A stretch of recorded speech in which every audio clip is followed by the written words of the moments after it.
Is this new Asking Alexandria album a masterpiece? Is it complete garbage? Is it something in between? Here are my thoughts. Hey everyone, it's Ben here and it's time to review Asking Alexandria's brand new album, Where Do We Go From Here? This is the 8th studio album by the English rock band and it comes 2 years after the release of 2021's See What's On The Inside. At a runtime of nearly 40 minutes, this album has been marketed as elements of every Asking Alexandria album rolled into one. These guys are not afraid to try new things and I am a fan of every album they've put out. Some less than others, but regardless, I am a fan of every iteration of Asking Alexandria. I made a video 2 months ago talking about my predictions for this album and I stated that I had no expectations for what I wanted the album to sound like. And the moment finally came. Midnight, August 25th, the album came out and I listened to it alone in my room, and here are my thoughts. Going down the track list, we will be starting off with Bad Blood. Out of the 3 singles that were released for this album, this one was my favorite. It's a great way to open the album. It's hard hitting, it's heavy, and it's really refreshing to hear blast beats on an Asking song. I'm pretty sure the last time that we heard blast beats in an Asking song was the intro to When Every Day's the Weekend.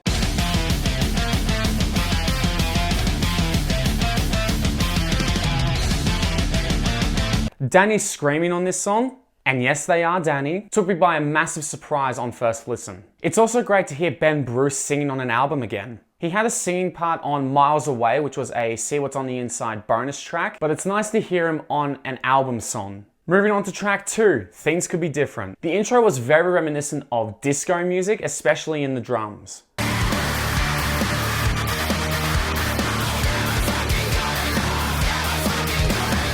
It's definitely the song that I would see people bouncing to live if they ever played it. The recurring lyrics of never f***ing good enough really hit me hard, especially during the build-up of the breakdown. And I'm a sucker for strings, so before the final chorus when the strings were going mental, whether they were programmed or they were recorded live, they were still great. Moving on, we've got Let Go. I have mixed feelings about this song. It sounds like it would have been a B-side to the self-titled album. It's very reminiscent of Alone in a Room, and the words Hopelessly Hopeful were used. Might be a coincidence, but I could be wrong about it. Asking fans believe that it's Grace Grundy doing the female vocals, which makes sense because she was on a song on Like a House on Fire called I Don't Need You, and she sounded great on it. I really enjoyed those vocals, but this is probably one of my least favorite songs on the album. Not a bad song by any means, but I just couldn't find myself getting into it more than I did with the other songs. Next up is Psycho. This was my least favorite song out of the 3 singles. It took me a long time to come around to it, but I've enjoyed it a lot more recently. I might catch a bit of flack for this, but it sounds like a darker, heavier version of Anti-Socialist from Like a House on Fire. It's got a really catchy chorus, it's got a great groove, and I enjoyed some of the fancy guitar work during the verses. Let's move on. On to Dark Void now. I was really happy when this song came out because it was heavy without sounding too forced and overdone. The extended build up before the breakdown really confused me on first listen, but after more and more listens, it just added to the anticipation when the breakdown finally hits. I know there was a bit of negative reception because all the marketing of the song went towards it being like heavy Asking is back, which I get, but considering the last 2 albums, gotta admit, this is a step in the right direction. And honestly, I thought the song was kick-ass, sorry. Moving on to Nothing Left. Easily in my top 3 songs for the album. I understand why Bad Blood replaced it in the single release. I could be completely wrong about this, but Dark Void and Nothing Left are on the same level of heaviness, and Bad Blood is just heavier.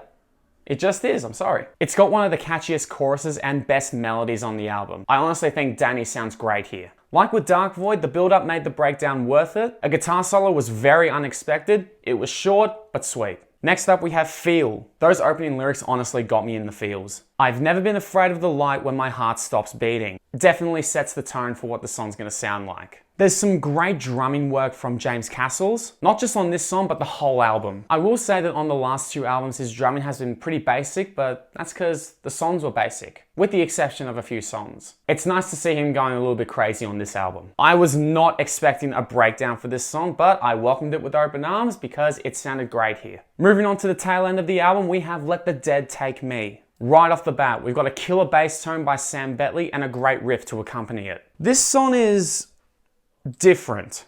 Different as in it has a different sound to the songs we've already heard so far. But holy shit, this is a fun one. I've seen comments that it's compared to a circus, and Yeah, I get it. For me personally, it's a great driving song. The other day I was listening to this album while driving to Sydney, and when that song hit, it gave me so much energy while I was driving. Actually, no, that sounds like I'm a bad driver. Anyway, moving on. I was not expecting blast beats on a song like this, and to this day, I still don't know how I feel about it. My only issue with this song is I'm not the biggest fan of na-nas as song lyrics.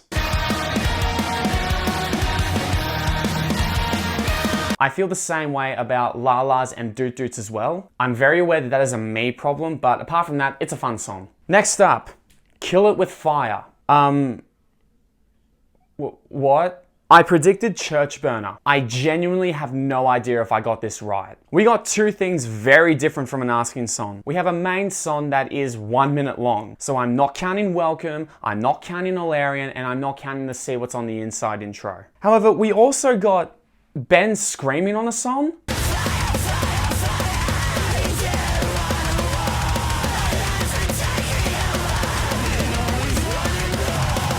My point is, it's very different. This to me is like a thrash metal / punk rock love child. I'm gonna be honest, I gave this song way more listens when I was writing this review because I was genuinely confused. Alright, jokes aside, for the style of the song, I think Ben's screams fit very well. I do wish that there was less processing and distortion on Ben's vocal track. But hey, for a 1 minute Asking Alexandria song with all screaming, I can't really complain too much. This is also another song where James goes f***ing off. It's weird.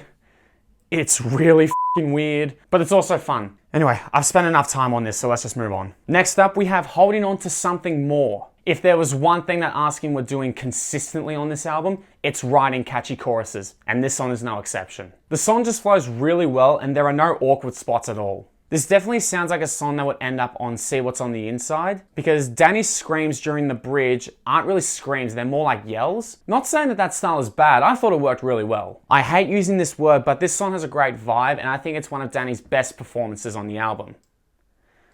Now I said one of them, because now we move on to Where Do We Go From Here, the title track. What a way to close an album. Danny's best vocal performance and best melodies by far. I predicted that this was going to be the ballad of the album, and I'm really happy to find out that I was right. The song just has a great natural progression and it flows so well. There are three things that I love in the song: acoustic guitar, strings, and piano. And this song delivered. Now never ever have I cried to songs, but when the whole band comes in, it nearly got me. It was just absolutely beautiful. The choir-esque vocals during the outro of Where do we go? Where do we go? Where do we? Felt so angelic. I can only describe this song as 4 straight minutes of goosebumps. So what are my final thoughts on this album? Well, the band said that it was elements of each Asking album rolled into one, and I believe them. If you want glimpses of the old stuff with breakdowns and screaming, there's Bad Blood and Nothing Left. If you want more of the poppy stuff, there's Psycho. And if you want to see what's on the inside ballad, there's the title track. And honestly, if you want to laugh in confusion, just listen to Kill It With Fire repeatedly. Is Where Do We Go From Here my favorite Asking album? No. That title will probably forever be Reckless and Relentless. But all in all, this was a great listening experience, and I truly believe that this album does have something for everyone like they said. I'm going to be rating this album an 8 out of 10. That's all from me. Hope you enjoyed the album, hope you enjoyed this video, and I'll see you next time. See ya.